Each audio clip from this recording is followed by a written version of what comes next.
Yes, folks, Keir Starmer is quite literally committing treason against Britain and the British people. Now, remember the Chinese spy court case which collapsed and people thought it was just a coincidence? Well, it wasn't. It goes far deeper. Now, we all know Keir Starmer. His loyalties lie elsewhere. For example, he did say on camera that he would prefer Davos instead of Parliament, his own country's lawmakers. And since day one of being Prime Minister, the guy has been just embroiled in scandal after scandal, which have bafflingly failed to bring him down. Any other MP or Prime Minister, he'd be gone, but not him. Why? And all these questions regarding the China spy scandal, it's all down to one thing. Is Keir Starmer telling the truth? Of course he doesn't. He tried blaming the Tories for not appointing China as a threat to the United Kingdom when it's a threat to the world, China. It's ruled by a brutal communist dictatorship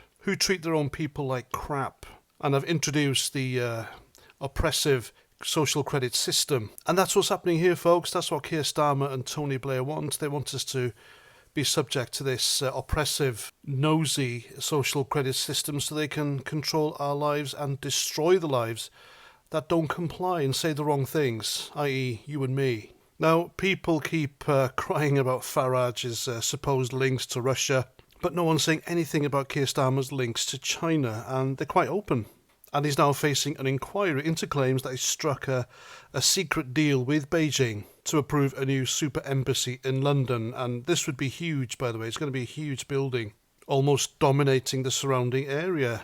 Again, why? Why have the Chinese Communist Party been allowed to operate their own police stations in the UK to look out for and target their own dissidents? Why has he refused to acknowledge that China is a threat to the United Kingdom and the West in general? He refused to say that China was a friend or foe. And this is yet another scandal why the guy should resign. Again, why hasn't he? Even the head of MI5 tells us that China threatens our security every single day. And he wouldn't rule out a massive new Chinese embassy spying hub in the heart of London. And this has happened on Keir Starmer's watch. But Keir Starmer can't and he won't because he's in their pocket. And the minute he says that China is a threat to the UK, they'll just immediately pull out of whatever dodgy deal they have going on, and then that's Starmer buggered, and others, vested interests. It really looks like Labour are compromised and China has something over them. And the more information that comes out about this, it's worse. You know, he lied, he's compromised, and he's a genuine threat to national security, and Keir Starmer has to go and he has to be investigated. Probably the most disloyal Prime Minister ever, which makes me wonder how longer can Keir Starmer hang on? Answers down below, and there we go. I'm Paz49, thanks for watching, and until my next video, look after yourselves, have a great weekend, and Roger Trout.